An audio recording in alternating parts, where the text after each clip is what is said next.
Kata Aisyah, dia datang ke rumahku minta sesuatu. Kata Aisyah, falam tajid indi syai'an. Dan dia tidak mendapati padaku sesuatu apapun. Maksudnya apa? Aisyah tidak punya sesuatu yang akan diberikan untuk perempuan dengan 2 orang anaknya yang tadi masih kecil. Coba bayangkan Bapak Ibu. Rumah Aisyah radhiyallahu anha, ummul mukminin, istri Rasulullah. Ketika ada orang datang minta bantuan, tidak ada yang akan diberikan. Illa tamratin wahidah, kecuali 1 butir kurma. Coba bayangkan Bapak Ibu. Rumah siapa Bapak Ibu? Rumah ibu negara. Kalau bayangkan gini Bapak Ibu, Rasulullah itu sebagai seorang kepala negara, Nabi yo, Rasul yo, pimpinan atau kepala negara. Ibaratnya dia ini presiden Bapak Ibu. Rumah istri presiden, tidak ada sesuatu yang bisa diberikan untuk membantu perempuan yang tadi datang minta sesuatu yang bisa dimakan. Ini Bapak Ibu, alhamdulillah awak anak presiden di rumah, alhamdulillah. Setidaknya ya untuk kali masak hariko lah ya, gitu. Atau kali masak seminggu, kalau ibu belanja sekali seminggu ke depan lah saja di rumah. Bahkan mungkin ada sebagian rumah bare sekaruan untuk sebulan laman dari awal bulan. Rumah istri Rasulullah, ibu negara, dalam 1 hari tidak ada yang bisa dimakan dan diberikan bantuan ke orang lain kecuali hanya 1 butir kurma, kata Aisyah. Masya Allah, nikmat Allah berikan kepada kita. Rumah kita masih ada, ya, kebutuhan keluarga kita masih terpenuhi. Nah Bapak Ibu yang dirahmati Allah, kata Aisyah, 1 butir kurma cuma yang ada. Lalu kata beliau, fa'ataituha, aku berikan satu-satunya yang bisa dimakan di rumah Aisyah, salah satu istri Rasulullah, cuma sebutir kurma. Dan 1 butir kurma itu, kata Aisyah, aku berikan itu kepada perempuan tersebut. Fa'ataituha iyyaha, saya berikan satu-satunya butir kurma tadi kepada perempuan tersebut. Faqasamatha baina ibnataiha, 1 butir kurma itu Bapak Ibu dipotong duanya oleh perempuan tadi, dia bagi 2 untuk kedua putrinya atau kedua anak perempuannya tadi. Walam ta'kul minha, dan dia sendiri tidak makan dari kurma. Kurma cuma cik kurma Bapak Ibu, potong bulu anaknya berdua dia isi sekarang surah. Dia sendiri, kata Aisyah, lam ta'kulha, dia sendiri tidak makan, tidak ikut makan. Sebutirlah bagi bulu Bapak Ibu. Awak mendinglah kalau di rumah mau dulu ketek-ketek. Kalau ibu masak separah-parahnya, kata 2 kuih potong 2, mata sapi atau telur dadar potong 3, potong mati. Ikut kurma sebutir Bapak. Dibagi dulu ke anaknya tadi, sakarek surang dapat kurma. Ibunya sendiri tidak makan, kata Aisyah. Summa qamat fakharajat. Setelah dia berikan kurma kedua anaknya tadi, dia berdiri dan pergi. Itu yang bisa diberikan cuma oleh Aisyah, cuma itu yang ada di rumahnya. Dan menerima perempuan tadi dah makan kurma separuh surang anaknya, dia pergi. Pada Nabi sallallahu alaihi wasallam alaina. Tidak lama setelah itu datang Nabi. Kata Aisyah, fa akhbartuhu faqala, aku ceritakan kepada Rasulullah apa yang tadi terjadi. Seorang perempuan dengan 2 orang putrinya datang dan tidak ada yang bisa diberikan kecuali 1 butir kurma. Maka apa kata Rasulullah setelah mendengar apa yang disampaikan oleh Aisyah? Kata beliau, man ibtuliya min hadhil banati bi syai'in, barang siapa yang diuji oleh Allah dengan membesarkan al-banat, anak-anak perempuan seperti perempuan tersebut, fa ahsana ilaiha, dan orang yang diuji dengan anak-anak perempuan, membesarkan anak perempuan, memenuhi kebutuhan anak-anak perempuannya, menafkahinya, diuji oleh Allah dengan kesulitan hidup. Anak ada produksi sekian orang tapi ekonomi sulit. Maka kata Nabi, barang siapa yang diuji oleh Allah dengan putri-putri seperti ini, fa ahsana ilaiha, tapi dia tetap ahsan, berbuat baik kepadanya, menafkahi dan mendidiknya secara baik. Kata Nabi sallallahu alaihi wasallam, kunna lahu sitran minan nar. Anak-anak perempuannya tadi akan menjadi sitran minan nar, menjadi sitar. Apa sitar atau satar Bapak Ibu? Pembatas salat aku namanya satar. Sering juga disebut sutra. Kalau sutra itu mungkin identik dengannya pembatas salat di muka biasanya ada sutra. Maka kata Nabi, siapa yang diuji oleh Allah membesarkan anak-anak perempuan, ekonominya sulit, tapi dia tetap berbuat baik kepada anak perempuannya tadi, anak-anaknya itu akan menjadi sitar, akan menjadi penghalang bagi dia dari api neraka Allah Subhanahu wa taala. Artinya anak perempuannya itu yang akan menyelamatkan dia dari api neraka. Dengan cara apa? Dia tetap membesarkan, mentarbiyah, mendidik, menafkahi dengan cara yang baik. Di balik ujian itu ada sitrun minan nar, ada penghalang dari azab api neraka Allah Subhanahu wa taala. Silakan.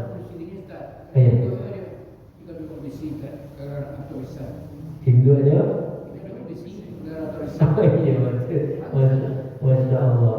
Dan itu terjadi banyak, gitu.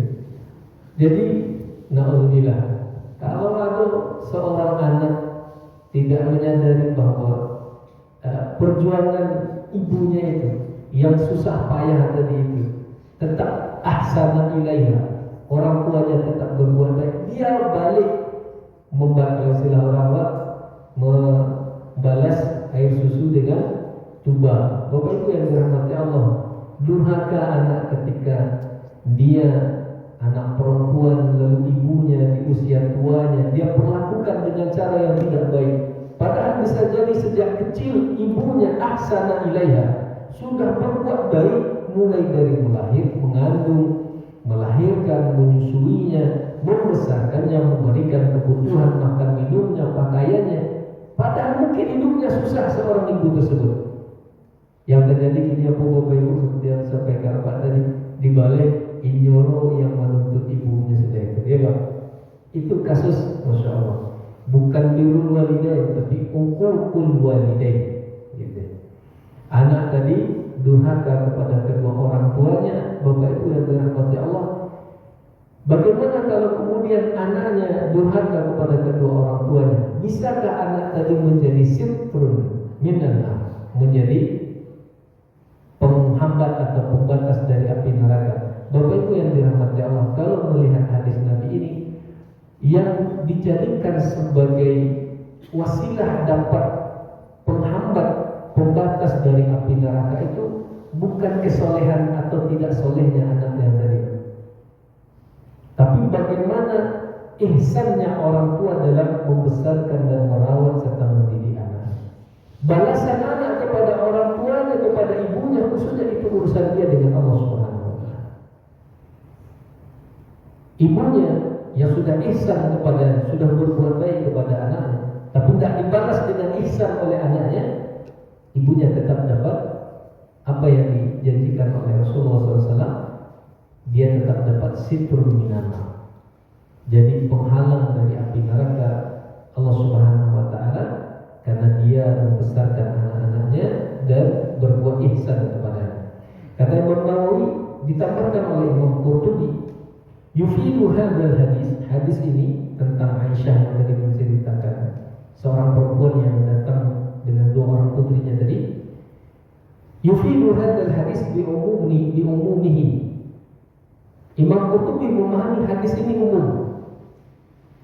Anna sitra minan nar, bahwa sitar, penghalang dari api neraka tadi itu, yahsulu bil ihsan, itu diperoleh karena ihsannya orang tua.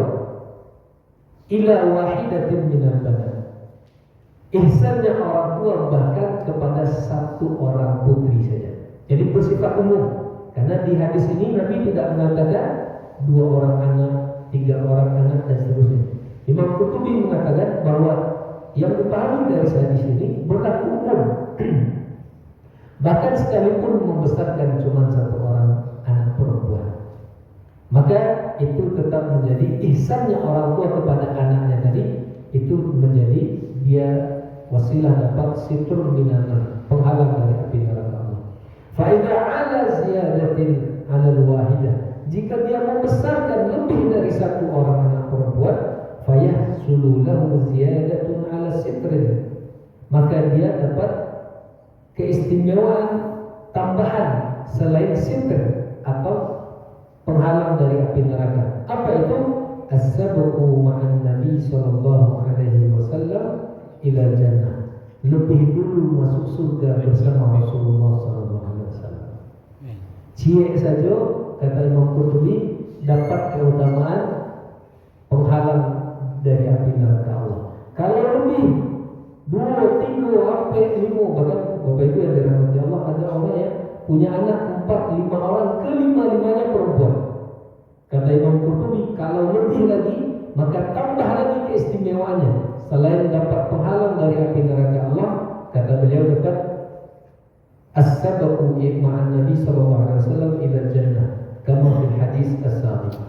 Dia dapat keutamaan masuk surga lebih dulu bersama Rasulullah sallallahu alaihi wasallam. Dalilnya mana? Kata Imam Nawawi, sebagaimana dalil dari hadis Anas bin Malik tadi, kahataini fil jannah, masuk surga duluan bersama Nabi dan dekat dengan Nabi sallallahu alaihi wasallam.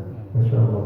Bapak Ibu yang dirahmati Allah, semoga Allah berikan kepada kita anak-anak yang soleh, soleha, menjadi penyejuk mata di dunia dan di akhirat, menjadi penghalang kita dari api neraka Allah, bukan menyeret kita malah ke dalam neraka Allah Subhanahu wa taala.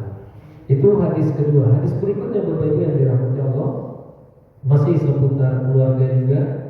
Kita ambil beberapa di antaranya Bapak Ibu. Berikutnya yaitu hadis dari Abu Hurairah radhiyallahu anhu, qala Rasulullah sallallahu alaihi wasallam, kata Abu Hurairah, Rasulullah bersabda, akmalul mu'minina imanan ahsanuhum khuluqan wa khiyarukum khiyarukum linisaikum wa khiyarukum khiyarukum linisaihim, rawahu Tirmizi wa qala haditsun hasanun sahih.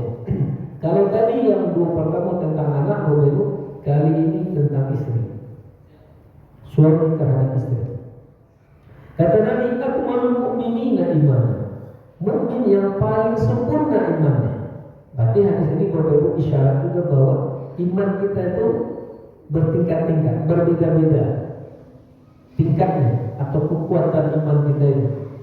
Bahkan Nabi kemudian ada mengatakan dalam hadis yang lain, al-imanu bid'u wa sittina aw bid'u wa sab'ina syu'batan. Iman itu kata Nabi 60-an atau 70-an cabang. Ada a'laha, kalau a'lanya kata Nabi qaul la ilaha illallah.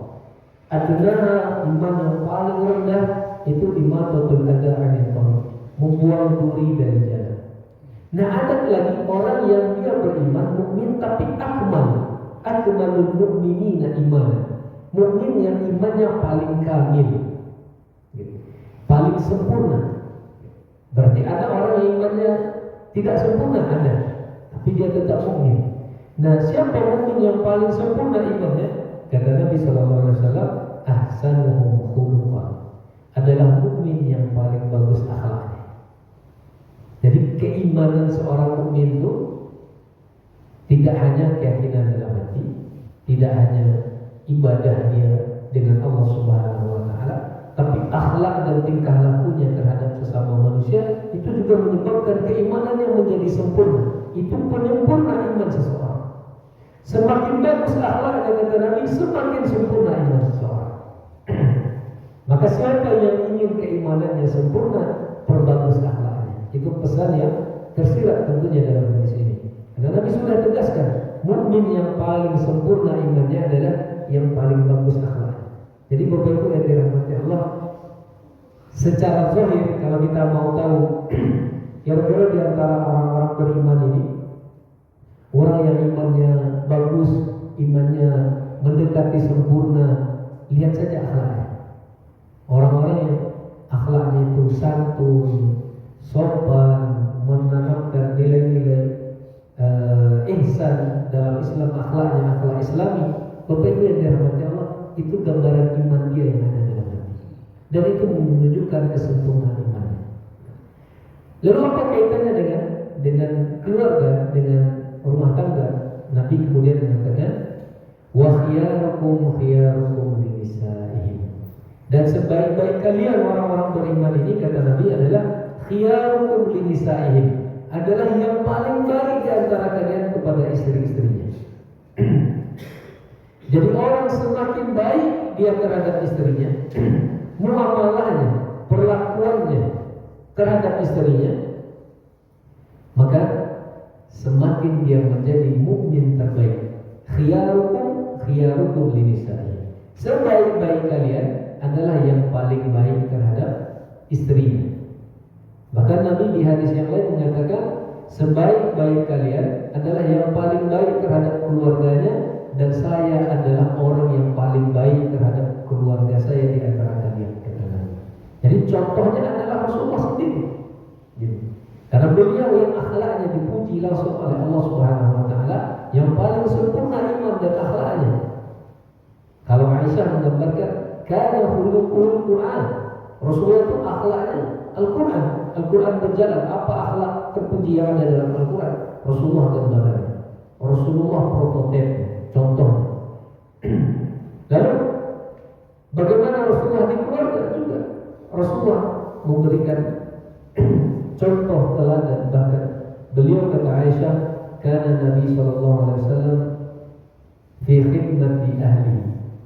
Kana Nabi sallallahu alaihi wasallam fi baitihi fi khidmati ahli. Nabi kalau di rumah itu selain senantiasa membersamai, membantu keluarganya. Bapak itu yang dirahmati Allah, ini bentuk keteladanan perlakuan baik seorang suami kepada istrinya.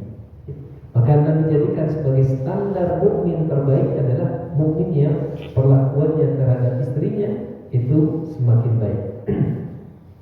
Ditambahkan oleh Imam Nawawi keterangannya, hadzal hadis dalilun ala anna husnul khuluqi min afdhalil a'mal. Hadis ini pertama pelajaran yang kita ambil, kata Imam Nawawi, bahwa husnul khuluq, akhlak yang baik itu termasuk afdhalul a'mal, amal terbaik. Jadi dari semua amal, akhlak yang baik, budi pekerti yang baik itu termasuk afdhalul a'mal, amal-amal terbaik. Wafi, dan dalam hadis ini juga kata beliau, al-hissu ala mu'amalati az-zawjah bil ihsani ilaiha. Hadis ini juga anjuran untuk bermuamalah, berinteraksi kepada pasangan sebaik mungkin, ihsan sebaik mungkin kepada pasangan. Wa talaqatul wajhi, dan berwajah manis, tersenyum kepada pasangan. Jangan sampai kemudian Bapak Ibu terbalik, ke orang tersenyum tapi ke pasangan suram bermuka masam gitu. Nah ini ihsan kepada pasangan, khususnya para suami kepada istri, itu bagian dari kesempurnaan iman dan juga menjadikan seseorang dikatakan oleh Nabi sebagai khiyarukum, orang terbaik di antara kalian. Wa kaful 'adha 'anha, dan menahan tidak berbuat buruk kepada pasangan atau kepada istri. Wasabru 'ala adha, dan bersabar terhadap apa yang didapatkan dari pasangan atau dari istri. Nah ini di antara panduan Rasulullah SAW dalam kehidupan rumah tangga. Yang berikutnya Bapak Ibu yang dirahmati Allah, hadis dari Iyas bin Abdullah bin Abi Lubab radhiyallahu anhu, qala Rasulullah SAW, kata Iyas, sahabat Nabi namanya Iyas bin Abdullah. Kata beliau, Nabi SAW pernah bersabda, berpesan. Apa pesan Nabi? La tadrimu ima Allah. Pesannya itu saja Bapak, singkat. Yang hadir waktu itu para sahabat laki-laki, bapak-bapak, para suami. Dan pesan ini untuk para suami. Apa kata Nabi kepada para sahabat laki-laki, para suami ini? La tadrimu ima Allah. Jangan sekali-kali kalian memukul ima Allah, hamba-hamba Allah yang perempuan. Ima itu Bapak Ibu jamak dari amah. Jadi Masya Allah kayanya bahasa Arab Bapak Ibu, Kan kalau di awal hamba, ya hamba masuk laki-laki atau perempuan. Tapi bahasa Arab hamba Allah kalau laki-laki bahasa Arabnya apa? Abdullah, Abdul. Satu orang hamba, Abdul. Banyak hamba, ibad. Ibadallah. Kan kalau bapak di Jumat karena yang hadir laki-laki semua, khatib biasanya menyuruhnya apa? Ya ibadallah. Ibadallah karena hamba-hamba Allah yang laki-laki semua hadir. Nah, Abdul atau ibad itu untuk laki-laki. Kalau hamba Allah yang perempuan, itu bahasa Arabnya amatun, amah. Jamaknya imam. Maka pesan Nabi, la tadribu ima Allah. Jangan kalian pukul hamba-hamba Allah. Siapa maksudnya? Pasangan kita, para istri itu hamba-hamba Allah juga. Dengan Allah katakan ima Allah, secara tidak langsung Nabi mengingatkan bahwa mereka milik Allah. Mereka walaupun istri dari suaminya, tapi tetap saja dia adalah hamba Allah juga. Allah yang punya. Maka pesan Nabi, jangan pernah memukul hamba-hamba Allah yang perempuan. Maksudnya apa? Jangan pernah memukul seorang muslimah, seorang mukminah yang beriman kepada Allah Subhanahu wa taala. Kata Iyas, itu pesan Nabi. Lalu faja'a Umar radhiyallahu anhu ila Rasulillah sallallahu alaihi wasallam. Pesan ini diamalkan oleh semua sahabat. Tidak ada yang memukul istrinya setelah Nabi pesankan ini. Tidak ada satupun yang memukul istri. Tapi kemudian kata Iyas, ja'a Umar ila Nabi sallallahu alaihi wasallam. Tidak lama setelah beberapa waktu pesan itu disampaikan oleh Nabi dan tidak ada laki-laki yang main tangan kepada suaminya, yang memukul istrinya, datanglah Umar kepada Nabi mengadu. Faqala, kata Umar, za'irna an-nisa'u ala azwajihinna. Wahai Rasulullah sallallahu alaihi wasallam, para istri sudah mulai durhaka, lancang kepada para suaminya. Bapak Ibu, pesan pertama jelas, jangan pernah memukul istri-istri kalian. Kenapa? Mereka hamba Allah. Tapi setelah larangan itu dan para sahabat melaksanakannya, tidak ada satupun yang memukul istri. Malah muncul kasus berikutnya. Yang muncul kasusnya Bapak Ibu, istri pun lagi ya, zairna. Mereka mulai durhaka, mereka mulai lancang kepada suaminya. Bahasa itu dalam tehangan para istri itu kepada suaminya. Dan itu terjadi di masa Rasulullah. Gara-gara apa? Pesan Nabi tadi dikerjakan oleh para sahabat. Tidak boleh memukul istri. Tidak ada yang mereka yang memukul istri. Tapi setelah itu kasusnya muncul. Zairna bukan satu dua orang. Para istri, perempuan-perempuan sudah mulai durhaka, mulai lantas angan kepada suaminya, kata Umar kepada Nabi. Umar mengadu kepada Nabi. Lalu kata Iyas, farakhasa fi darbihinna. Lalu Nabi beri rukhsah, keringanan. Istri yang mulai lantas angan, mulai lancang dan durhaka kepada suaminya, diberi keringanan oleh Nabi, yang itu boleh pukul. Tapi dengan catatan, memukul istri ini juga ada panduannya dalam Al-Quran. Memukul tidak boleh, dan dalam konteks pembelajaran kepada istri, memukul itu pilihan terakhir. Pilihan pertamanya adalah fa'idhuhunna, beri nasihat. Kalau tidak mempan dengan nasihat, yaitu fahjurhunna fil madaji, tinggalkan mereka di tempat tidur. Menghajar, hajar ini bukan pukul, tapi meninggalkan istri dirajamnya sendiri. Tapi dengan tuntunan dalam Islam, suami kalau memberikan pelajaran kepada istrinya yang tak mempan dengan nasihat dan kata-kata, dia tinggalkan istrinya di tempat itu, tapi dia nggak boleh meninggalkannya keluar dari rumah. Suami tetap di situ. Ikut pilihan kedua, kalau tak mempan dengan nasihat, suami lalu di luar, lalu di sofa. Bagi istri yang muslimah, mukminah, salihah, seharusnya itu sudah pelajaran besar. Ketika suami sudah lalu di ruang tamu, di luar, itu seharusnya sudah mempan itu. Tapi kalau tidak mempan juga, baru pilihan ketiga, fadribuhunna. Dan itu pilihan Allah sebutkan dalam Al-Quran. Tapi penjelasannya bagaimana memukulnya dalam hadis. Tidak boleh memukul wajah, tidak boleh memukul yang sampai melukai, apalagi menyebabkan cacat fisik dan lain sebagainya. Pukulan yang sifatnya pembelajaran. agak balik dulu. Maka karena para istri yang tadi kemudian mulai durhaka kepada suami, akhirnya kata Nabi, kalau boleh itu yang durhaka boleh dikasih pelajaran mengamalkan firman Allah Subhanahu wa taala rukhsah. Tapi kemudian Bapak Ibu yang dirahmati Allah, setelah ada yang mengambil rukhsah ini, kata Iyas lagi, kemudian atafa bi ali baitin Muhammadin nisa'un katsir. Kata Iyas, kemudian banyak di antara perempuan datang ke rumah istri-istri Nabi mengadu. Jadi ibu-ibu yang tadi sesudah kena pukul oleh suaminya karena durhaka kepada suami, ngadunya ke siapa? Ngadu kepada para ummahat, ibu-ibu, ummahatul mukminin, istri-istri Nabi. Mereka datang mengadu kepada istri-istri Nabi, melaporkan bahwa suami mereka balik lagi memukul mereka. Maka kemudian Nabi mendengar bahwa para istri juga mengadu kepada istri-istri Nabi. Maka apa kata Nabi? Laqad atafa bi ali baiti Muhammadin. Saya sudah mendengar para istri datang bertawaf keliling ke rumah istri-istri Nabi, kata Nabi. Yashkuna azwajahunna.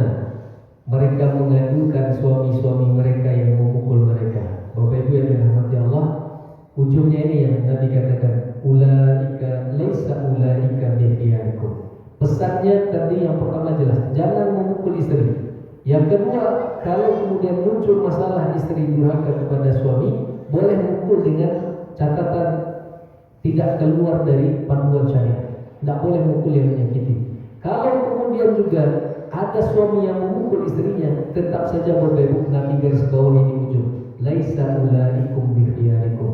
Para lelaki, suami yang memukul istrinya tadi, laisa ulaikum bikhiyarikum. Laisa ulaika bikhiyarikum. Mereka yang berani memukul istri yang tidak bersabar, akhirnya main tangan juga kepada istrinya, walaupun dengan tidak melewati batas, tetap saja kata Nabi, laki-laki yang memukul istri tersebut bukanlah laki-laki terbaik di antara kalian.